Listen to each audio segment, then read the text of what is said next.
Harry Potter fans rejoice, and all 90s virgins such as myself finally get to explore Hogwarts in an open world RPG experience, and I think this is probably the first review that I've done where it's relevant to tell you just how much of a virgin I am when it comes to this particular franchise, because I think it's probably relevant to how much enjoyment you'll get out of this game. So for me, I'd probably give myself about a 6 or a 7 out of 10 when it comes to being a Wizarding World virgin.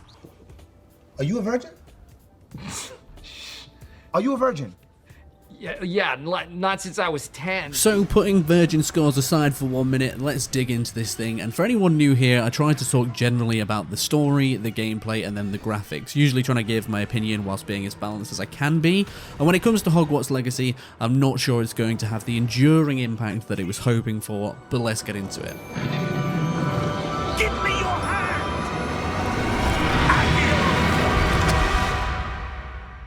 I think I'll start this one out by talking about the graphics, and here is where I'll admit I've got some high praise, and this is where I think Potter fans will be creaming in their socks the most. Keep coming, man!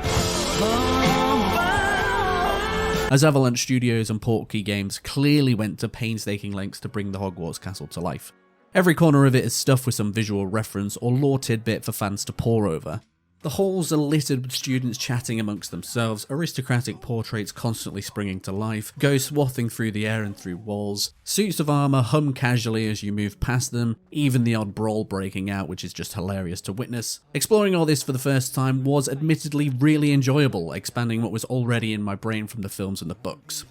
Outside of the castle, other areas are equally impressive, Hogsmeade being one of those, and as my character repeatedly liked to fucking tell me, does it get any more cozy than Hogsmeade? Does it get any more cozy than Hogsmeade? And you know what? I actually agreed. Here you'll find all the shops for your wizarding needs. It's a quaint village brimming with medieval English charm, nested snugly in a valley flanked by the Forbidden Forest, which in my opinion managed to convey a dark sense of foreboding. And in my opinion, the wider world was dynamic, with no two areas looking the same. I really enjoyed the seasonality aspect to the game, bringing a new visual aesthetic every so often. So generally speaking, I was quite a big fan of the graphics.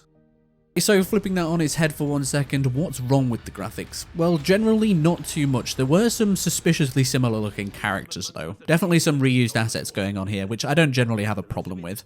And my only other gripe, albeit a very minor one, is that my PS5 definitely struggled to handle some of the large-scale magical details, which is quite a mouthful. Casting Repairer would often create frame drop or some jankiness, which kind of threw me out of the magic a little bit. But these are very minor gripes, and from a visual standpoint, I do think Avalanche and Portkey got it spot on. I want to wow you. I want to show, look, I can do this. Oh, well, you've already impressed me, mate. I mean, I was crying before you even took it off the bench. It's brilliant. It looks fantastic. It's the best thing you've ever done. It's the best thing you've ever made. I love it. Alright, so let's move on and talk about the biggest problem area with Hogwarts Legacy, and that is the story, or at least a lack of anything particularly meaty. Give me the meat and give it to me raw. When it comes to the main storyline, this is very boilerplate stuff. You're the hero with an ability to wield some ancient magic that has only occurred in a few witches or wizards throughout history. The big bad of the story is an underdeveloped goblin named Ranrock and his side bitch Rookwood, whose motives are pretty standard: take over the world and kill everyone whilst doing it. And to be honest, I never really quite gathered how Rook would fit into all this. What was his end game, and why was he even helping Ranrock to begin with? Just questions we never got answers to. Why? But why? Not to worry though, you can put that all to one side for the moment, as for the first half of the game, we're going to be an upstanding Hogwarts student, attending game mechanic lectures, wizard lessons, to walk you through the 74 game mechanics on offer. Spells, plants and animals that you can use in the game. And I think this was probably a large reason why it took me so long to finish this game. I was kind of bored. I was restrained until the game finally let me off my leash to go exploring, which probably took until like winter or roughly halfway through the main story to feel like I'd finally accessed everything to be able to do everything. Don't know if that makes sense, but that's what I'm going with.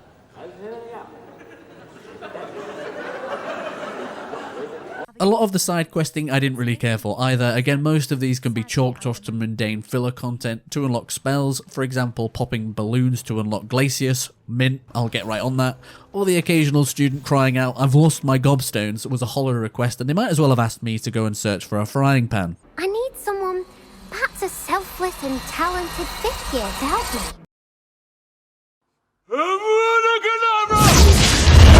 I think the only side plot that I enjoyed was Sebastian's storyline. His was, in my opinion, the only character and story that had a lot of substance to it, and not just because it's the quest line that unlocks all the unforgivable curses, but had there been a morality system in the game, the question of how far will you go to save a loved one would have been an interesting one, but unfortunately falls flat when you finish it and there's literally no consequences. Should there ever be a sequel to this game, I would definitely look at adding a morality system. By the end, you can literally walk around Hogwarts torturing and murdering anything in sight, with the only resulting reaction being a gasping student.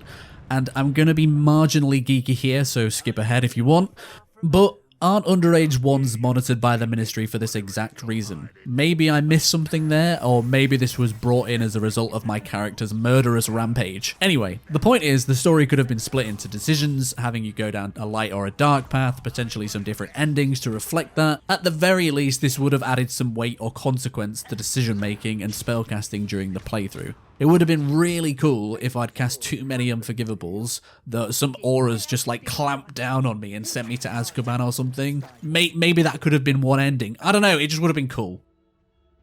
Alright, so I think we could probably all agree that the story of Hogwarts Legacy isn't the best, but I do just want to talk about a couple of glimmers of hope within the game.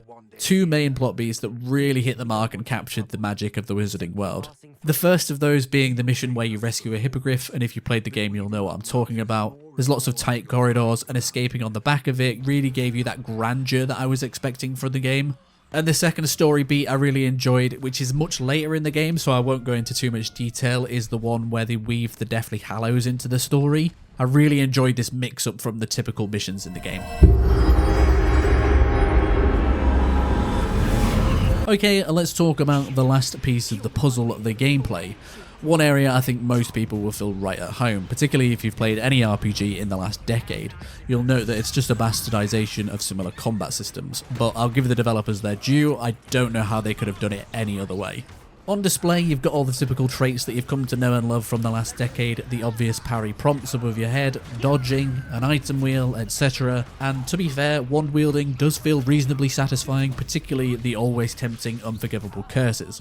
Whether you're a fan of that combat system or not, personally I thought it was undermined by the difficulty level of this game, and that being not very difficult. Most encounters don't require an awful lot of brain power, and scaling is a big issue in the game. Rather than you feeling more and more powerful, which is what I thought might happen, enemies just gain more health, or there's simply just more of them. And as a result, combat quickly descends into battering enemies into submission with not an awful lot of variety. Eventually, you'll gain access to the Room of Requirement, an area I don't mind saying I thoroughly enjoyed, specifically the Vivarium section. If not, slightly ironic that the game tells me that poaching is wrong, only to steal and use these animals to harvest their materials for my own selfish gain. But again, this does have its problems. Growing plants, brewing potions, and harvesting materials is all on a real-time cooldown. For example, growing a venomous tentacular leaf takes a literal 15 minutes, which is required for certain side quests, and this felt like a cheap way to pad the runtime of the game. Eventually, however, and I think this is where it came into its own, at least for me, is that you'll have yourself a little production line going with all this, so whilst you're off gallivanting around doing missions, all these things are happening in the background, and it's just a case of running through the admin before heading out again. Aside from all that, there's some puzzles to get your teeth stuck into, a few broom races, there's also treasure caves and some other challenges along the way.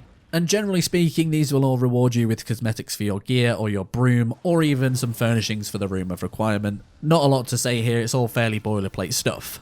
And the final thing to mention is the talent system, which again feels ripped right out of any other RPG from the last decade. You gain XP, you level up, earn talent points, which you can then assign to improve your current crop of abilities. If I had to sum up the gameplay of Hogwarts Legacy, I would use the word safe. It clearly takes a lot of inspiration from other RPGs over the past decade, so unfortunately there's nothing really unique here.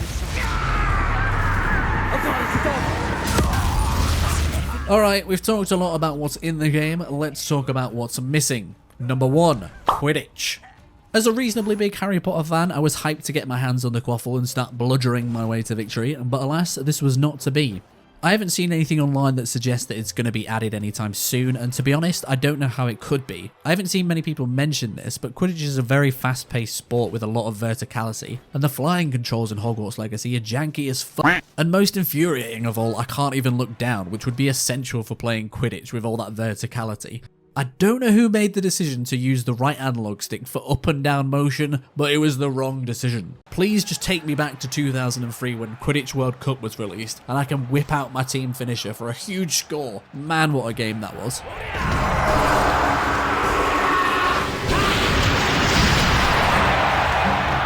Number 2 on my list of noticeable absences is the Triwizard Tournament, which I believe has been going since the 1200s, so it means it would fit in terms of timelines. Not to mention it would also be a really f***ing cool thing to play, but there may well be a lore-based explanation for this absence, and maybe someone could let me know in the comments if that's true.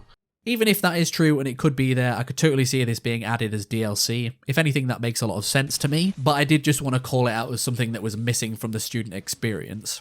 And this leads me quite nicely onto my third and final point, which is the ability to dive. From the films and the books, we know that water is fairly accessible for witches and wizards via use of the bubblehead charm, or gillyweed, or even that shark head thing that Crumb uses in the 4th film.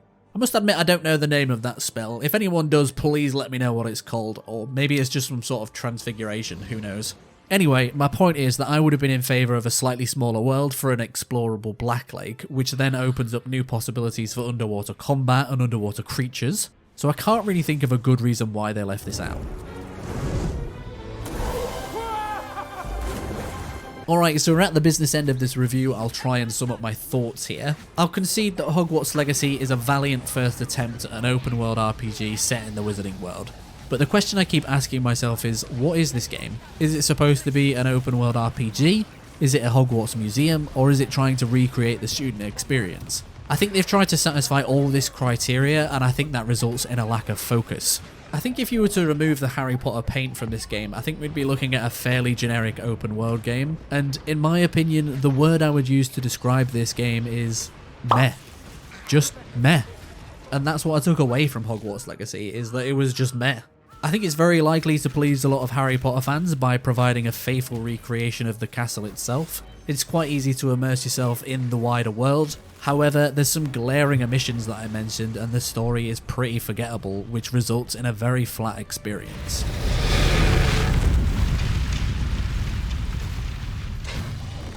And that's it, that's my thoughts on Hogwarts Legacy. At least that's what came out of my brain when I started writing this review. Please do let me know whether you agreed or disagreed with anything that I said in the comments down below. Leave a like, and I will see you in the next one.